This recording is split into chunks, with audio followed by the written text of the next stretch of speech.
of bans that we're going to have between us. Sure. Right here, Nunu off the table, you usually wouldn't see that, but they want to keep that away from Shrimp. And Hard, they don't really want him on it here. And keep in mind, his counter jungle style means Nunu or Rek'Sai, and we haven't seen him able to do much more outside of those champions. Yep. So, are you forcing the first pick Rek'Sai, leaving something else important? I assume you ban it. Maybe, right? But like that's the thing, is if they don't ban it, you almost have to take this, or Hard just grabs it and goes, you've been denied, bro. Yeah. And that's how you play those games right there. Yep. So there's the Victor ban, right? This means Azir's open as the other big team fight mage, right? What Yasui wants to play, what Pekin Wolf wants to play. And so you've got this pinch right away. Sivir gets picked up there. By the way, Coast, that the 2 bans is correct here. They actually lost a ban due to tardiness, so that's why they only saw the Nidalee and Shen ban through. And you saw it, Rek'Sai's important, Azir's important, Sivir's important. They had to go for Sivir, leaving these things up. Yeah, so the Rek'Sai is something that Shrimp has heavily favored. They leave it up, and now Cloud9 Tempest have the chance to actually get it away. I don't know if they were expecting this first pick Sivir, though. It is taking them a while to lock in, and I think they were actually thinking that they were going to get it because it wasn't that high of a priority for Mash. Mash is a guy who usually wants to just kill you in lane, not so much be the supplemental damage. He does play the Sivir, though, when he can get his hands on it. That's absolutely true, but we'll see what he ends up doing with this one. Of course, he's got plenty of big carry threats. Chris and Shrimp, very high farm, very high damage players typically, so we'll see what that goes for. I do, though, this is C9 being trained by Charlie, though. This is them taking the entire time. You don't hover any champions. You make sure you're like, this is what we're going for. Okay, click. Okay, lock. And you don't give away any information away. And interestingly, a completely different route from what I was expecting here. They say, you know what, Rek'Sai and Gragas both up. Forget that. Olaf Braum the rush pick with no supports banned except for, I guess, Shen. Braum was top dog here. Yeah, Braum usually picked for his skirmishing power and the fact that he can just roam around the map as a two-man unit with the jungler and have that synergy. Also, top laners do fit into that synergy, and picking the Olaf so early on is actually a little strange because Solo was favoring Fizz. He was one of the only guys that was having Fizz banned against him constantly all throughout Challenger. And now he's taking a book out of Zion. Page out of Zion's there you go. Well, the thing is Solo is one of the lane-dominant top laners. Now, it's still a tall task to go up against Chris. We still consider him to be the best top laner here, but if that's going to be the battle to go for, the blind pick Olaf is going to be very interesting. And now, again, keep in mind, it is still a flex pick. If C9T goes for their mid laner and AD carry the next 2 slots, that can still come down to the jungle, and they can still make sure Solo gets a good matchup here. So Coast, taking their time, they put Narp in the top lane. He's a strong laner no matter what the matchup is here, so that's what Chris is going to go for. We see Coast's entire bottom lane, and they're saving the rest of the lineup. Yeah, I was thinking about it, looking at it, and I'm like, well, he has Ghost as a top laner, but I was like, oh, but Hard also has Ghost, still has his summoner spell in the jungle. Yep. But they do lock in the Gragas. That's most likely a jungle Gragas, top lane Olaf at this point. Yeah. They're looking for power for engaging and also keeping Laud safe on that Kalista. He does have a good lane matchup up against the Sivir, though.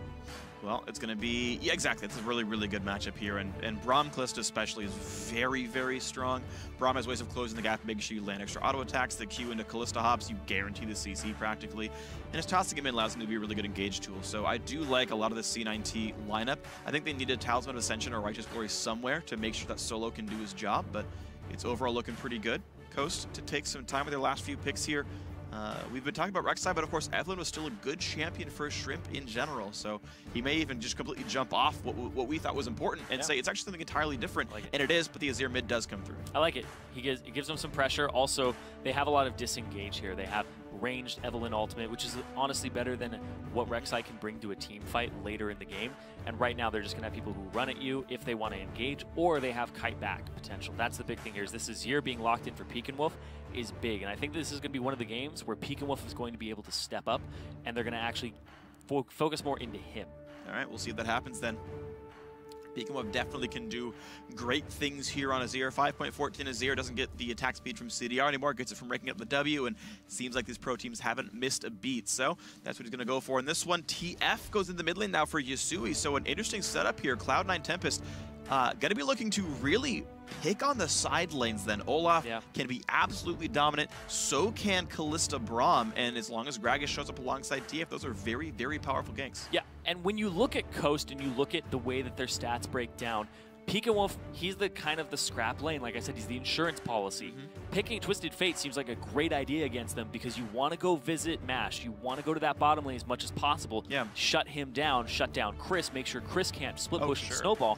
And Yasui looks like he's locked in TP here.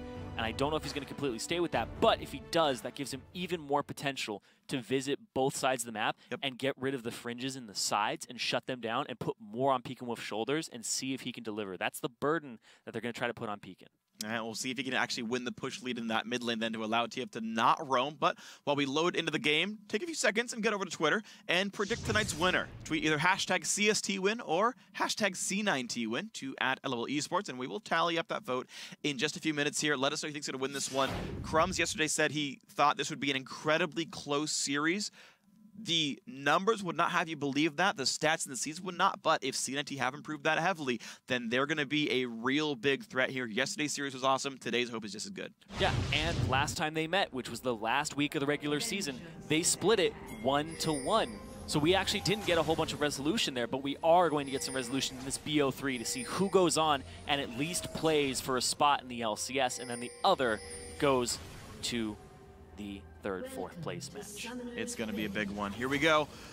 On to the Rift. Winner plays Renegades in a best-of-5 for a spot in the LCS. Coast, they could bring their third incarnation in with this one. Qualified last spring and promptly left. And they initially had a spot at Good Game University back in the 2013 season. We'll see if they can do much more here. Right now, default lanes, a couple of good aggressive wards. Solo will spot a Gromp start. Hard with some defensive trinkets, and the top lane jungle will be safe for Cloud9 Tempest. No really invasive wards by Coast here. I gotta say, small lead to C9T. You can see, actually, if you toggle the vision, you can see all the red wards are actually very aggressively placed up against the jungle, and they pretty much guarantee that there's nothing that Coast can do aggressively early game. But get some money! But that reveals where Shrimp is. He gave away his major advantage. You don't see who attacks it from behind. It didn't go off. You can see who has CS. No, you probably can't because he hasn't revealed himself. You didn't see him. You know what? Fine. Fine. You know what? Be that way. Got him. Shut up. So they know that Shrimp is somewhere on the bottom side of the map, or he's starting Wolves. That'll key them off. The fact that this bottom lane isn't even going to get this camp either, just between the two of them in terms of experience, means that both are actually just leashing for their lane. Except, surprise, it's a lane swap. Sivir in the top lane. Janna was going for the invade. Conquan making sure that they can't start a camp on this side of the map. And I don't think this is actually a good thing for Coast here. So about a month ago, the North American lane swap metagame, the thing that everyone was doing was you actually did a camp at level 1 and you shut up to lane and you didn't care about freezing it because you would hard push the turret on waves 2, 3, and 4 and knock the turret down and build a freeze for your top laner. Coast are playing like it's 2 months ago and just building a freeze that I'm not sure actually does anything. I don't think the freeze is actually worthwhile, and the rest of C9T, right, are getting trained by an LCS analyst. Cloud9, one of the best level 1 teams in League of Legends, in North America at least. And I think C9T did a better level 1 as a result. We'll have to see how it pans out, but we'll see. I mean, judging by CLG and Team Liquid, that's usually better. Well, Coast have St. Vicious now as their coach. That's so. true. See what he does for the squad. They're actually going for the 2-on-1 bottom Janna Gnar against the Kalista for Laud. I do like the lane swap though, because of the fact it's Kalista versus Sivir. You don't always want to go into that matchup, and it's a Braum who could just stop a lot of the damage and then you lose a lot of trades. Despite having a Janna, I do think it's a very good one, and there's Ignite on Sheep, so you can tell they're looking for some kill pressure in the lane. Sure, yeah, the matchup's good. I'm glad that they're swapping the lane in the first place, but C9T gonna swap back into a lane as a sideways matchup here. It's gonna be the reverse 2-on-1 solo laners are the AD carries here. Trinket came just in time for Mash to not get ganked. There was actually some time for them to go for that when the vision was not there, but he will be safe in this one. Yasui backing, getting a Doran's Ring, some potions, pink ward, making sure that he's back with the TP early on. You're not going to be ganking that early anyway as a Twisted Fate and a lane swap. Yep. So I understand it, and I think it's actually really good. But look at this. 3-man top. Look what just happened. This is why this is not a good level 1 anymore, because you simply walk at the duo lane or at the AD carry, you zone him off on all that gold that he just tried to freeze. It's an 8 CS difference. And okay, great, you got XP on some of it, but now it's a pretty big disadvantage for Mash. He's under-leveled against Laud. Yeah, I don't like that Conquan is in the duo lane. That's what I don't like about this, is that Conquan is down in the bottom with Chris. He swapped back. Shrimp waiting on the sides to see if there's a tower dive. There's not one. Yeah, and they're bringing Janna back up. There's no reason to have your support next to your top laner against the AD carry. Well, they were expecting the sideways 2-on-1s. I mean, C9T technically did that themselves, but they brought the jungler in hard push the wave. Like, C9T did that just properly. They did the 3-man tower dive that everyone does, and that's why no one freezes lanes anymore. So, well played by C9T. Small lead for them, 300 gold because of their level 1 setups. Shrimp does take some time to cannon jungle. Of course, he had seen Gragas just a little minute ago, but Hard will likely pick some of the scraps back up. Shrimp will try to track him through the jungle. Nice defensive pink, expected that ward there. He was correct. Smart by Hard. Yeah, but I'm going to go back to the support guarding it. Because Janna's a defensive support when Gnar is going to try to push up here, whereas Braum is always going to be pushing forward. Like, Janna's not an Annie. It's not going to help you kill that AD carry. So putting Janna where you think the pressure is going to be is the better way to allocate her and put her. So I would put her wherever the other enemy support is that's trying to kill her. So you can't predict that, though, is the problem. You have to blind pick that situation. That's the difficulty there. They had a lot of time to do it, though. They swap him back. He did recall, but it was after he lost the wave. Now they're throwing Janna up top with Gnar, which I think is right. You throw her towards where the other two are. Put her in front of the Braum. Sivir, the 1v1 with Olaf, I do not like that matchup. I suppose it might be better than versus Kalista, but it just feels like Coast are trying to dodge bad matchups, but every single lane is a bad matchup for them right here. Unless they could get Janna Sivir versus Olaf specifically, and that matchup is just not being found right now. It seems to be like what they need to do to zone him away. 14 CS difference now. AD carry falling behind. Hard looking for the backside play here. Going to trinket ward over the wall. And Shrimp will not spot the man just yet, but no tower dive looking right now. He should not reveal to the pink ward. Should not walk in to try. Whoa. Barely tagged him, That's Shrimp's. That's Shrimp's. Holy crap, Shrimp got a blue trinket. Shrimp, that is ridiculous. Oh, TP'd on. He's TP. It's a 3v4. Can they get out of the turret? No, he's not. Shrimp's zoned down. Conquan's gone. First blood goes to Lod. Perfectly played tower dive, Cloud9 Tempest, and Chris is not out of the woods yet, misses the hop, but he's close to Mega Gnar. They're not going to go for him, they're just going to go for the minions. That is crazy, and now you're going to see Mash decide to just push this bottom lane as much as he can. Twisted Fate, Yasui does have his ultimate, though. They're pinging out that he's moving. There's a lot of pressure on this squad right now on the side lanes. They might just get this turret. Chris not really close to level 6 right now. Shrimp is around, but can't do all that much. A lot of damage comes through. Blasting Smite's going to buy enough time here. Shrimp, interestingly, did go Blasting Smite on Evelynn. That's actually a bit less common now after the Runeglaive changes, but choice going for here. We watched the mid lane matchup, actually very equal. Peek and Wolf just holding up against Yasui. That's kind of to be expected, though. It is a Twisted Fate. He's not the strongest of laners, and Azir should be just fine here. So playing out as anticipated, but a solid lead for Cloud9 Tempest. Top lane's going to go down. Well played in the early game. And that TP coming in from solo and the ward placed by Hard being used as a TP target. That was really cool. I thought that was absolutely awesome. And Coast, I was looking at their games, and out of their 11 games, they got first blood in 91% of them. 10 out of those 11 10 of the 11, yeah. The only time they didn't get first blood was versus Renegades. In the win or the loss? I think it was the loss. All right. This game, though, yeah, they didn't get first blood. That is correct. When they give up first blood, they're 0-1. They're 0-1. They're 0-1. There we go. There's the rest of the stats. There's 0% in games that give up first blood. It's not a very big sample size. But the fact that they don't give up first blood that often. No, right. They're normally so good early game. They're usually dominating these lanes, and Cloud9 Tempest are actually pulling different strategies on them. How many times have you seen that strategy where the top laner's TPing in the middle of the lane? In the LCS. Fairly frequently, actually, when you misplay the level 1s. When St. Vicious hasn't learned the same kinds of level 1s that LCS teams have, and lo and behold, Charlie gave them a really good level 1. This is straight up the C9T bootcamp and the coaching staff paying off for these guys. And it worked out. It's an early gold lead now, C9T, 1,300 up, with a team with multiple globals here that allows them to create a lot of map pressure, and a turret's already gone, so they can abuse that lane even farther. Yeah, and here's the thing is, when you rely on dominating the lanes and there's so much global pressure, you have to back off on your aggression because there's so much can show up where you are. You even saw Shrimp there take about a second and a half to figure out while the TP was coming in, do I still want to walk in the turret? Right.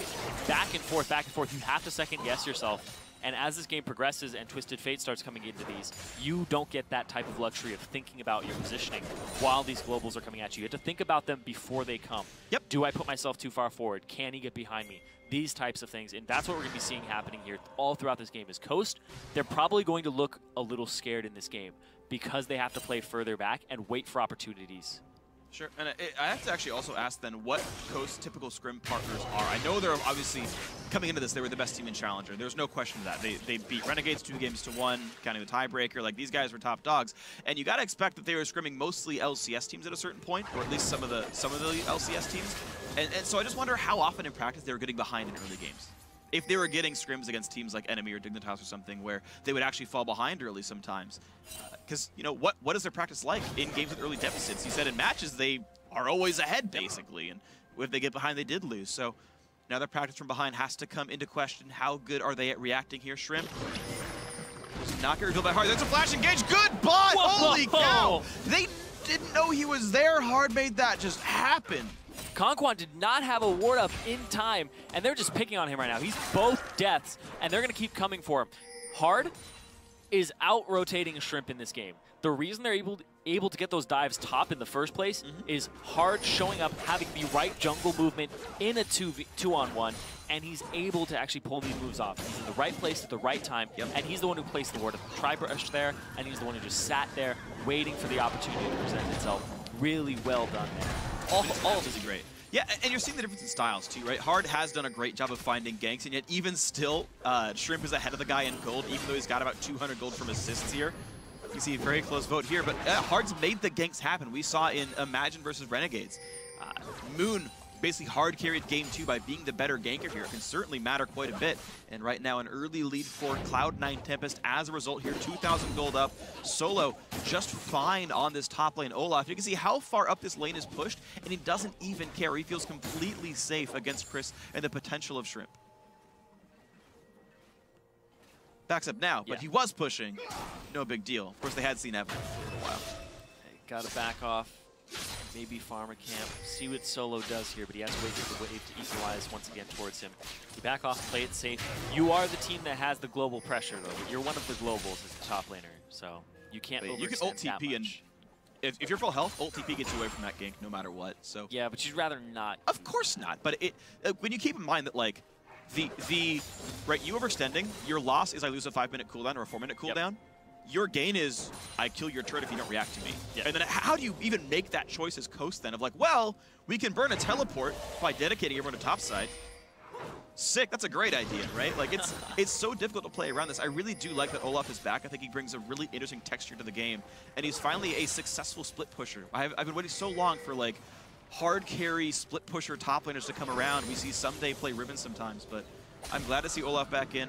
The funny thing is, too, if he overextends top and he keeps pushing, he's able to actually ulti TP somewhere, but that also means Yasui gets TP bot. And look at this, they're picking on Conquan again. He's been waiting so long for this. Good ulti by him, shields himself as well, gets that with a Sivir ult. I mean, hey, well played right there. Yasui's TP's back into the mid lane. They're looking for Yasui, Shrimp's getting a lot of damage. He's got to flash away. Peekin' can't quite do the damage. A well-played escape here, but Yasui also has home guard, so he'll get right back in the lane, not losing much. That was real close there. Yasui's TP is down. He can still use his ulti to get back as well if he wants. Hard, listen for a play. Are they going to kill onto Peekin'? No. He can't get the kill. Hard's got no ulti here, no flash as well. Yeah, he already used it. Now he absorbs the wave, and he might even just freeze it and wait for Yasui to come in. So Yasui, that's like, a better idea. You don't want doesn't even miss gold. He just gets everything anyway. Yeah, you don't want to give an advantage to Peekin' What Yasui's going to try to do is keep the pressure onto Peekin' with these home guard boots very early on. The fact that he has teleport, you can't get him out of lane. And Peekin' is pretty much the insurance policy of this team. Like I said before, this is the great strategy from Cloud9 Tempest that is tailored to their opponents. Yeah, it's working out. It seems to not matter that Peekin' holding up in lane. I also got to keep pointing out the success rate of Hard's ganks versus Shrimp. Hard is 2 kills and then 1 near kill, and Shrimp, to be fair, did get a near kill, but it didn't even tax Yasui much. These mid laners are still basically equal. And I gotta wonder when things start looking better for Team Coast. Now, I know they have multiple ways to win the game. They've got multiple carries on this team. Chris is still farming decently. The Saber's not really far behind or anything. Yeah, Peekin' will eventually get this turret, though. He's got a lot of damage on it. It's about 1/3 HP, and he's chipping away at it slowly with his wave clear and harass. They did see Gragas, they did see Hard. But he's tracking Evelyn. This is good play by Hard in the jungle. His ward game is definitely solid. He's going for the early sight stone. The wards are there. Pretty far up. Should know to be safe, and he's gonna be, wow, really nicely done. Gets away from the explosive cast. Good Just play. Barely on the other side of it while he was using his slide there. Really, really solid. See what Shrimp does. The blue buff is up. It looks like he might be going for a gank here, or at least looking for one. The ward was cleared previously, so he knows that he's safe. But both blue buffs are up at the moment, and Solo has priority in the top lane. This is the guy who's always up at CS about 3 at 10 minutes, and then he likes to push in. His name used to be the Solo King, because that's what he loves to do. But his name is also a little misleading, because when I talk to him, he always talks about how he looks up to Marin. He looks up to a guy who gets home guard boots first, and then TPs into other lanes to help the team out. So over time, he's been adopting a new style, but the blind pick Olaf seems to be something that he's taken from Zion, and the pressure that it has in top lane. It's working out in this game. I guess he's a bit of a chess fan then if he's thinking about the king and he's just casting where it is on the map. I think it works out. Hard coming in here towards the bot side. Dragon is on the table, and bot lane's been dominant the whole time around, so an easy push towards Dragon. This looks like no contest whatsoever. Hard's already been warding that side of the jungle. It's going to be a free one. Rend, smite, not a problem whatsoever. Bam. Dipped down to 370. There was, I guess, a theoretical chance of a flash smite if he was around, but well cleaned up. Cloud9 Tempest, 2,000 gold up. First Dragon as well. Nothing but good things to say about this team so far in the early game. You did mention that mid lane getting lower. It is happening still. There's always the chance that Peking Whip does knock down that mid lane and it gets back closer to equal in this game. But really, it's the only sort of glimmer of hope so far on the Coast lineup. Get it here. All right, there we go. Something does happen here. Chris, so far in the top lane matchup, hasn't really made much of a dent in solo. This is good, though. When you get the Twisted Fate turret, it pushes him back, means that his line of where he can TP to, it becomes more risky to actually go off to the sides. Yeah. Also, the wards that you typically place to spot out where he's going to, where he backs up and he walks to the left or walks to the right, they also are doubly effective because you get to track the jungle at the same time. Yeah, I mean, TF is now super not in range of any potential ultis. The side lane outer turrets are still up for C9T, so he can't reach any of the members of Coast, so Yasui will be locked in this lane for a while longer. He'll be more for the late game emphasis, going for the standard build with cooldown boots into Lich Bane. That's what everyone is buying now. Interesting how that kind of settled up over time. Bot lane, you can see the Sivir is able to wave clear quickly by herself. Tempest oddly actually not choosing to freeze the lane. They're happy to make it go back to equal. I'm surprised at that because it feels like they were so good at warding and denying vision, they could set up a freeze and try to get hard to gank. In this case, he's spotted on the way out, but as a general setting, I'm a bit surprised not to see lane freezing more often in this game. I'm surprised he went for that bush, because he knows the other one is pinked by his own team. I think so my guess is he didn't realize that Conquan had warded that one already, because it was a recently placed ward, and last time he got the kill, Conquan like walked to the brush, and then just like got jumped on. If he's gonna play around like warding, then maybe it works out. Alright, so the choice is for C9T to hard push. They want to knock the turret down. They kept hard around. Yeah, they saw Shrimp clearing the Raptor camp. They're using Shrimp's counter jungling to their own advantage. They're warding their own jungle, and they're making it so that whenever he goes for the counter jungle, they actually get something on the other side of the map. Small objectives over time. Lod looks like he really wants to dedicate this, but look at this. Here comes TP. Exhaust onto Lod. The ult is going to stop Chris for a while. Oh! Body slam as well from Hard. Really trying to stop him up. Chris still has flash though. Knocking the team. Gnar puts the backlight into the wall, and they're going to rush down Lod. They get him, but here's the counter engage. Chris very low, gets taken out. Solo now joins the fray on Olaf. He's going to be angry. The damage onto Shrimp. Good luck. Evelyn running away. The axe hits Conquan, his third death of the game. 4-1. The chase is still in. They really want Shrimp. Okay, not that bad. Mid-turret, though. They trade all that for mid-turret. It actually ends up being relatively even. This bot lane's going to go down, though. So plus there you go. 1 kill for, honestly, roughly equivalent turret trade. Peek and Wolf, yeah, okay, you push mid. That's cool. But Cloud9 Tempest now sitting decently in gold. It's the global comp. As soon as you got that first kill, you should have been backing off. Chris, that was actually really cool because Chris was going for the leap to Mega Gnar people into the wall, and you're going to see the body slam actually stop his jump. He's going to jump right here, right into it. Stops. Really sick. Sheep gets out scot-free, and Hard would have been pushed back as well. And also, I'm surprised Hard didn't die. Yeah, they got him out there. Very surprised. But if that hadn't have happened, it would have been the perfect position, and you saw Yusui's TP location was actually barely relevant in that fight. He got into the big cluster of people on the top right. If you were able to Mega Gnar people back, Yusui wouldn't have been as effective in that fight. That's true. Coast honestly did give away an extra kill. They didn't need to. You talked about they should have gotten that one kill. Right. You talked about that the ulti's coming in, the teleport's coming in, and backing off at that point. That second kill was completely unnecessary. They dove in into a known 3v4. They knew Pekin Wolf was still mid pushing the turret down. They had no reason to re-engage that. So unfortunately for Coast fans, a gifted kill towards Cloud and Tempest. But of course, hey, C9T honestly capitalizing fairly well. And the thing is now, though, there's no more like mid-turret to kill. Like, you're not going to knock inhibitor turret down in any like a reasonable game here. So there's no more tax to be paid for Yusui's teleport. Whoa. Shrimp. He's going to live. Just walking right up. Pretty immune to Braum, though, because you can just W the Q, and then you're like, I'm out. And you're not going to get the stun landed on you. It's almost impossible. So I think Shrimp is okay in the general setting. Knight shows himself, but to really no avail. Good damage in the sheep. Twisted Fate ulti back up. Alright, Pekin Wolf is going for the Riley's Crystal Scepter. The exact same build for Shrimp, by the way. I don't love that. The ulti. Attempts Sivir ulti to get the team out, and a completely whiffed Braum Fissure as well. Ult for ult, but a big one down. Sivir ulti so important for a team there. Got the inside track on mid, but they can't really knock an inhibitor turret down. This seems like a bit of wasted time. I'd like to see him go top side. Yeah, and pressure the Olaf. They couldn't be stopped. They would knock down top outer for certain. But they just kind of filtered back down to the bottom side of the map.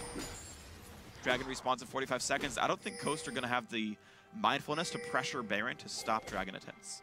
And even still, it's against double global. Well, actually, single global. TP's still down for solo.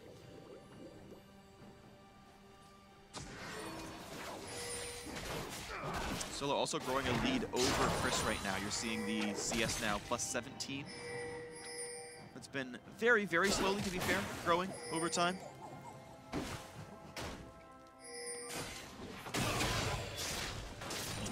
With Pekin Wolf in time for Dragon, that's a big deal. You know, the other blue is alive and should be easily picked up for Yusui. He's going to recall back, home guard in, and be ready for the buff.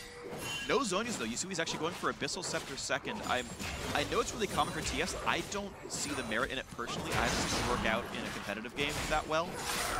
It feels like you want the Zonias so badly, but what we see players use. It looks like it's going to be double Rylai's for the side of Coast. Yeah. You see Giant's belts. Yep. Yeah, Shrimp and Pekin are both buying that. This is a team that does want to kite back a little bit when they fight. But you can't really slow Olaf. Yeah, you can Emperor's Divide and divide him from his team. That's true. But he's still extremely strong. If Solo gets to the point where he can actually destroy your backline by himself while everybody's on him, then he's going to be in a really good place to actually take over this game. Yeah. Isolated Olaf is definitely killable, though. Yes, he loses the bonus resist when he pops the ulti to dodge CC, so yeah, if you separate him, this guy is gone for certain. You kite him back, he can't lifesteal. That's how Solo will live. And actually, Coast is able to pressure into the mid lane. They pushed up, plus the Azir turret just forced C9T to hold the mid side. Actually, very impressive that Coast managed to knock that one down, trying to squeak their way back into this one. And they've done so to pick up a Dragon. That's a big boost in stats this late in the game. Deep wants in, a lot of damage. Conqua's going to be knocked into the team. Pops something for no avail. Solo gets the first kill picked up already. He's separated for a bit, but just walks cleanly away. A 1 for 0. Azir wants to do some damage, but Sheep just gets ulted out by Lot. He's totally safe. Trading turret for Conqua. Conqua, Shrimp. I think Shrimp is fine here. He should know. Never mind. Ghost pop. It's not a good thing. God is the axe. Dodge does not dodge that one. There's going to be one more hit to take him out. Solo gets him. Chris will land a slow, but there's no follow-up really available. His teammates are too close. A 2 for 0, C9T, just completely crushing the team fights. I love the draft here from C9T and the way that they're playing it. It's anti-Coast. It's against the whole Coast style. They're letting Pekin Wolf dominate the mid lane, but they know he's not the type of mid laner who leaves this lane and takes over the game. Snowballs it into other lanes. I absolutely love this because they're not just preying on champions and things like that. They're preying on tendencies of the players. Good stuff right here, man. They have definitely knocked down the matchups. You saw Coast, they played for the first pick, Sivir Gambit, and didn't expect to get wrecked that hard by Callista, it seemed. The lane swap just went so poorly. Once again, hard here. Boom. Barrel backwards. And right as Conquan ultis, too. That means he could have flashed, though, and would have gotten away from the barrel, so that's a misplay by Conquan. Hard is getting some really good God, engagement yes. on Gragas. You can see why they took Gragas so early on, and they didn't even take Rek'Sai. They weren't afraid of Shrimp's Rek'Sai. They let him have his Evelynn, which he went for, over it.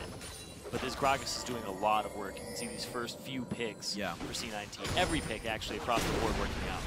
Wow, Cloud9 Tempest making a really smart play, going for a Baron 24 minutes in. Honestly, Coast has no reason to be bot side this late into the game. I mean, yeah, Chris can try to stop, but I don't think it's going to be easy successful. Solo can TP in to defend. Yasui's got a gold card. This is going to be a bit risky, though. Yasui's stuck in the pit, actually, forced to flash away, and I take it back, Coast. Able to stop the Baron attempt cleanly enough. Yeah, Peakenwolf has enough damage. When you have that Nashor's Tooth and the attack speed from your W and your level 14, you're able to just chunk people very, very quickly, and if you start hitting them in the pit, you're doing that bonus damage from the Baron debuff, and you're getting Rylai. So if they don't move out of the first hit, you actually get 3 hits on them due to attack speed and slow. Down nicely, there we go. Red buff goes over to Mash, a counter jungled red thanks to the fact that C9T got chunked out, had to run away from the Baron pit. Well enough executed defense here. The game back within 1,300 gold, but it gave a lot of time for this Olaf to split push in the bottom lane. Now 30 minions up over Chris, and Solo doing exactly what Chris normally does to people. Get a big lead, take over team fights. Solo doing a great job on this Olaf. Picked it first round red side. Did not care about counter picks and is definitely crushing this game. And this might be uncomfortable territory for Chris in the challenger scene. He's used to dominating that lane and being the one split pushing himself. Now he has to deal with the split push threat. I don't know if he's up to the task. Right now, he's doing an okay job. He's pretty much in survival mode. When you get to this, as a top laner, you cut your losses. You look for the big screw-up of the enemy top laner, or you call your jungler down. But otherwise, you're sitting on your hands, just playing wave clear duty and waiting for your team to actually make a move. Well, right now, Chris looks experienced in the matchup, going for a health stack against Olaf. Very smart. He's built armor pen and has true damage. Frozen Mallet. Looks like he is. That doesn't go into Mallet, though, does it? Is it Giant's Belt and... Oh, it is, isn't it? Giant's Belt and Ruby and Pickaxe. I forgot there was Ruby Crystal in that recipe. I knew there was a Giant and Pickaxe. There are 2. Going for a health stack. Yeah, I guess you're right, because Giant's Belt builds for one of them. Yeah, okay, but still, yeah, going for a health stack item. I mean, of course, Mallet works against Olaf, but still, it's very smart that he's going for health stack specifically against this type of champion. This should still be okay for Chris, and it'll make Solo have to be a bit more appreciative of how this matchup might play out. So, I talk a lot about how C9T are playing their comp and playing on the tendencies of Coast, but Peakenwolf is still a huge threat. Highest CS in the game. Hold on. He can take over it. Shrimp snuck into this bush, though. He's behind him. Goodbye, Lod. Goodbye, Lod. AP Evelyn's a thing. Mash helping out as well. Sheep gonna go down. Did not get ulted out by Kalista first. Oh, now he's able to jump away safely enough. Flash They're gonna get this turret. They're going to even up the gold here by getting this turret. And then Coast are going to have 4 turrets to 2 with a couple still to claim for C9T, but they're going to be back up in that safe area where they're up in gold, or even in gold. All right, Coast have worked through an incredibly difficult early game that was dominated by Hard, and the gold is back to equal there, Chris. I like this. So they've pulled Peakenwolf from the mid lane. Finally. When you're up against a global comp, group up, because the only place they have to go is to your cluster of people. And the thing is, what was so clutch, by the way, was the fact that they actually managed to basically one-shot Lod. Because if you ever gank the lane that's not the global, you get outnumbered. Exactly. Peakenwolf was not top lane yet. That was an absolute possibility of starting a 4v5 or a 3v5. Didn't happen. C9T managed to basically not show up in time, and the burst from Coast knocked him down. They're praying off the back again. They're trying to knock him down. Yasui used his ulti. Nobody's nearby. They're going to get this before anybody even shows up. They have to TP into this right now. It's not going to be really in time. Chris on the backside here. The burst coming through. He's going to go some damage. Red team picks up Baron with a Gnar bar into the wall. Shrimp's in the front line. He gets survived for now. The knock back from Hard will not disengage very much. Solo running. The ulti's on, but there's still only so much they can do to run away. A great barrel by Hard furthers the slow. Chris lands a 2-man boomerang. It's another slow for the team. And Mash, though, still without the ultimate for a few more seconds, cannot make this chase quite happen. He was a 10-second cooldown away from chasing these guys down. That was a great Baron call there. They knew that they were going back. Yusui pops his ultimate, gets full vision of everybody on the team, and they know the limitations with the Callista. Great rend there, and able to just pick it up. No problem. Good call. It's not done yet, though. The quick recall and the rush down towards the bottom side of the map. Coast wants this dragon, but they're not going to get it cleanly. It's too late. Chris is stuck on the top side. He won't be for this one. And Coast, if they go for this one, this could be a huge failure on their part. There's only a couple ultis missing. Sivers is back up, but guess what, Coast? You're stuck inside Dragon Pit. Exactly. They have to get out. They have to see this dragon. Just let it go. That'll be the second one for C9T. And now C9T get control of the game. They have a split push composition. You have Solo, who is stronger than Chris at this moment. You have the Twisted Fate, and you have all this big three-man unit that does have disengage, where you can pull the Braum back and you can disengage. So they have the option of moving up as 5 or split pushing. And now they're split pushing with the Twisted Fate. Really good call here with the Baron buff. And they're going to get a blue buff stolen away as well. TF's already splitting in the bot lane. His ult's down, but the TP's up, so not even a problem for Yusui here. Yeah, it's one of the most efficient Baron teams, or the most effective ones. Oh, yeah. Where you split push, you make use of every single buff. And they even have champions that are good at hitting the turrets down so that the hard-to-clear minions gum up the works long enough for TF to really chunk these things down. Olaf's even a pretty safe turret hitter as well, since he can't be CC'd if he chooses to do so. Coast trying to make some pressure happen, though. They're still missing the teleport on Chris, so them being in the mid lane is still a small risk that they could get jumped on and outnumbered, but Chris, Coast Shrimp still doing what he can to take this game over, take the jungle camps away. Shrimp is 1,200 gold above hard right now. He's that high up in CS. The team with Baron, the team with more assists. It just does not matter. Shrimp, though, going tank after the Riley's pickup there. He's stopped at Runeglaive. Riley's looking for what looks to be a Randuin's as his next item here. But he's not the main carry threat. It's the 3-item Azir in the mid lane. Peek and Wolf needs Sork shoes soon. There is a lot on Peek and Wolf in this game. Like, if you can get the ideal team fight for an Azir, then you're back in the game. You have control of it after that. He's going to be able to shred almost everybody on this team, save for the Olaf, the Gragas. You can get rid of Yusui very quickly. You can get rid of Vlad very quickly if they miss position. But the kiting backwards is something that needs to happen in this game for Coast if they want to have a chance. Well, Gragas does not have a whole lot of armor. You've got Janus Saber. That's a lot of DPS in a team fight here. There's a good chance that this actually can pan out well. I mean, you saw the kind of damage Mash did when they killed off Vlad. I do think, sort of, and especially because Sheep is melee, a lot of Vlad's teamfight damage goes down. Okay, throwing in Braum is really good teamfight power because he can actually do some crazy stuff with the ulti, but the damage output of Callista does actually hinge a bit on the usage of her W passive, and Braum can't trigger that easily. So there is, I would say, more damage coming out of Sivir in these teamfights by a fair bit. Oh yeah, especially with the Ricochet compared to the Runeans. Yeah, I mean, generally speaking, yeah. Also going for Last Whisper third, so he'll be on curve.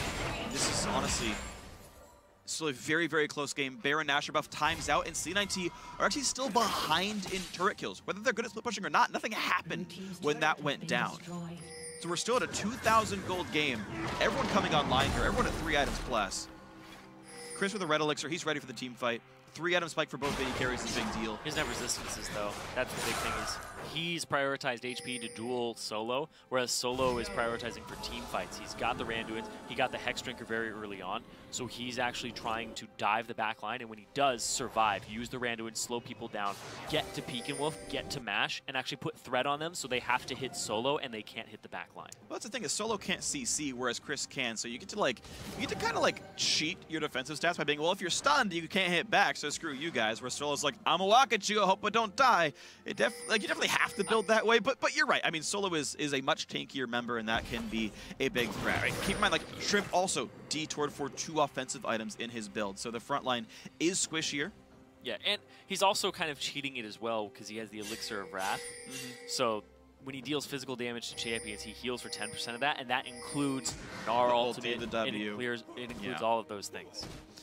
So that actually is kind of a defensive stat for him in team fights, where if he gets mildly low, he can just Gnar ulti and get a big chunk of health back. He's got 30% of HP, I think. Oh yeah. I'm not saying that HP is a bad defensive statistic. No, I mean, you're right. Solo is prioritizing other defensive statistics while having some HP himself. He's got actually a very perfect mix of damage and I mean, this is like the standard Olaf build, really.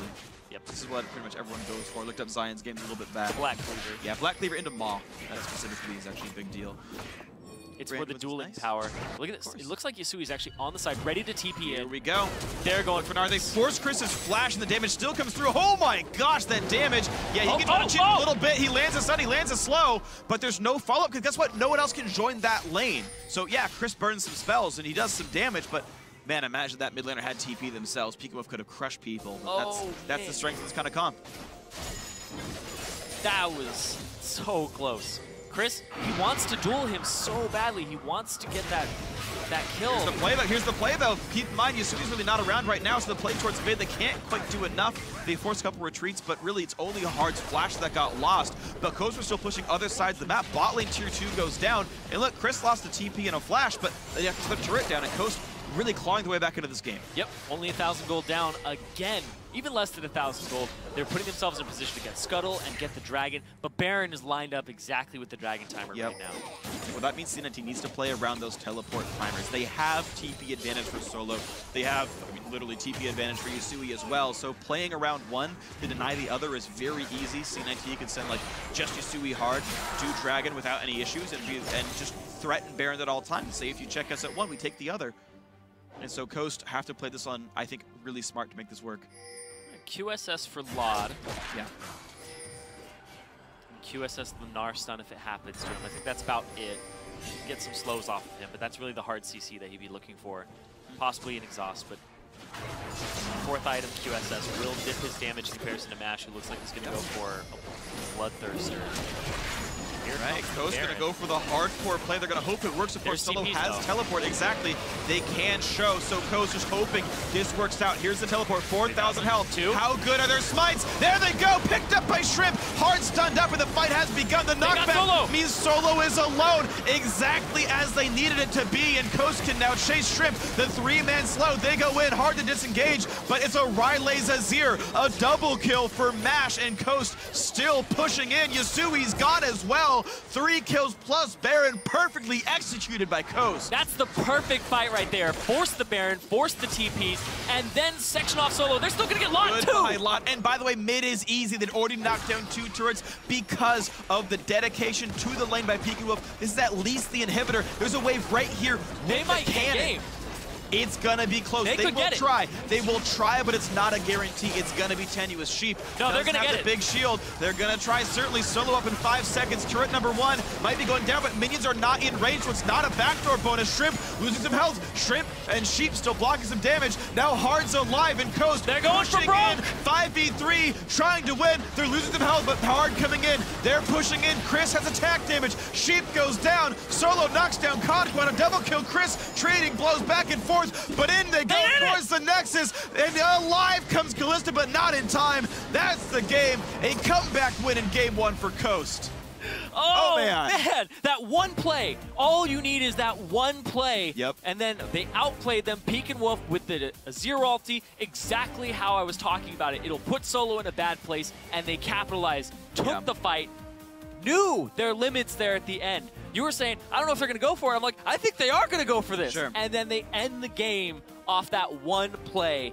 And it ended up being just 36 minutes, and they were still down in kills at the end of the game. 8-9 in kills. Honestly, it was a very smart call by Team Coast. I mean, to be fair, it was still a 50-50 smite. Greg was in range. He could have landed a smite. Like 600. But it worked, right? It happened. Shrimp landed the smite. They put the trust in him, and it did work out here. The team without the Kalista, they just went for it there.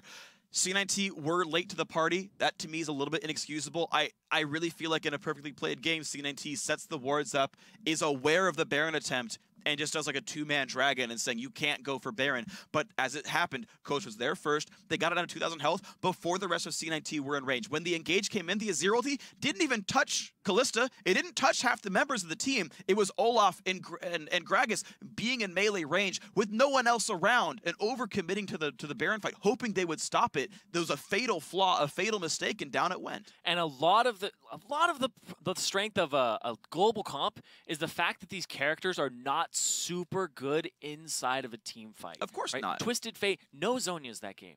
Yasui didn't have a Zhonya's. He went for the death cap, and he was working on his Zhonya's. He's not able to dive the backline and provide that Twisted Fate threat right onto the carries and stop them. But what ended up happening is they ended up using that as the weakness of the team. Because you're a global comp, we're going to all group up, take this Baron, force you to fight us, and it was the 50-50 smite. It was a fight that ended up going their way, basically based off of 1 or 2 mechanical plays inside of it that separated people. So it was a big risk, but it looked like Coast were saying, we're done fighting you on global terms. We're going to go with the team fight that our comp is made for. It is a Sivir composition with a Nazir. Just pick the team fight. And when Pekin was actually able to contribute, he ended up having the most damage in the game. Yeah, it was a solid game by Team Coast. Their overall shot calling was great. Their overall macro sense was awesome. Their level 1, they got outclassed. Props to C9T for that one. But in shot calling terms, Coast absolutely deserved that one. A well-played game. They deserve that game 1. They've gotten it. But guys, we have a quick break coming up. So when we return, it's game 2 between Cloud9 Tempest and Team Coast. Don't go anywhere. It's a really good match. No. Only I can. Did you go potato this time? Yeah. Oh my god. Potatoes are awesome. I've never heard potato before. Like Far Cry.